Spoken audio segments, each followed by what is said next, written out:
Hello and welcome back to Focus Atlanta. Thanks so much for continuing to watch. We're going to close out the show talking to our older adults a little bit. I'm here with Tom Camber, and we're going to talk about AARP.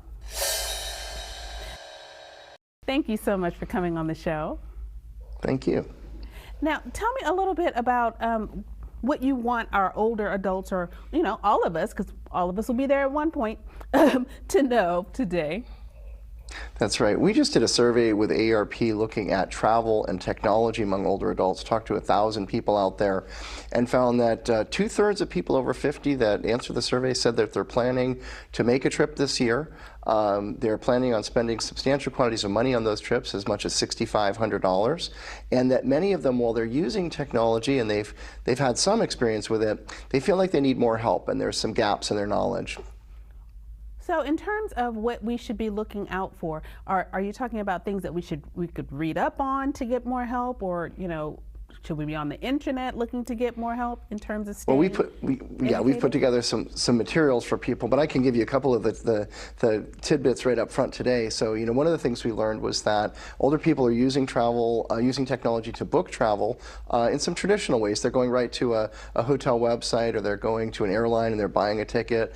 But what they're not doing as much is using those comparison pricing tools that are really helpful in getting the best cost on their trips, and in many ways that offer them more choices and more alternatives than they might have considered originally. So tech can be really helpful in the planning and the comparison stages of travel. We also are finding that people are interested in things like AI, which allow you to generate some really creative itineraries and do a lot of research into options and places you might travel that accelerate the information flow for you, so that you can really plan a trip that might achieve some goals that you wouldn't even have dreamed of if you had to do it all by yourself. So early stage work with AI has become really interesting for people. And then we have a lot of focus as well on how to learn specific skills around staying safe while you're doing this whole process as well. Now that's a big thing, because in terms of our usage, we're afraid that we're going to be taken advantage of if we get on the wrong site, or we find the wrong place, or get connected to the wrong source. So do you have any safety tips that we could use? Absolutely. Older adults are really targeted by these scams and frauds, so you have to be a little extra careful. We recommend that people download apps ahead of time so they get comfortable with them. Make sure you're setting things up with a safe password, a strong password.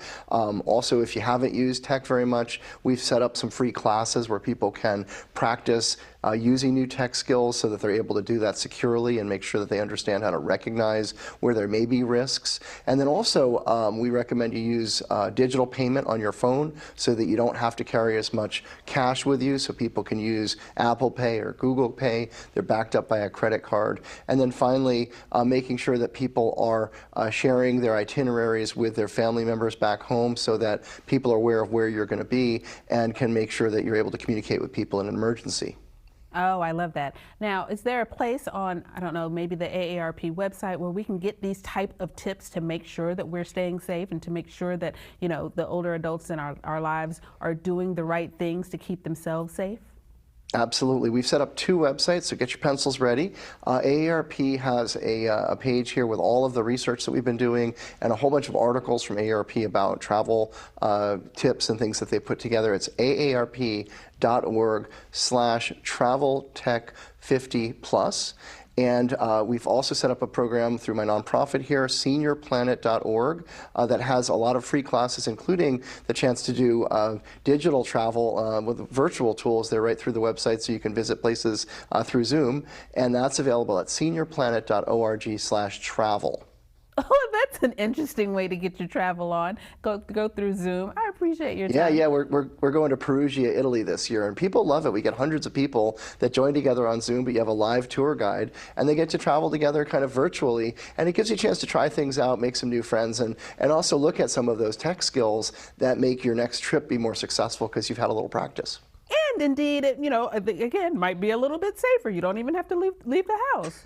That's right, exactly. And these are all free of charge, and they're available to anybody. You don't have to be an AARP member.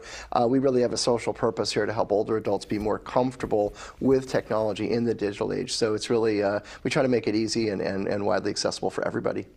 Indeed. Thank you so much for making time to chat with us today. It was a pleasure to meet you. Thank you. I was really happy to be here. All right, guys. These might be the options that you have been looking for. Take the opportunity to go to the website and learn more.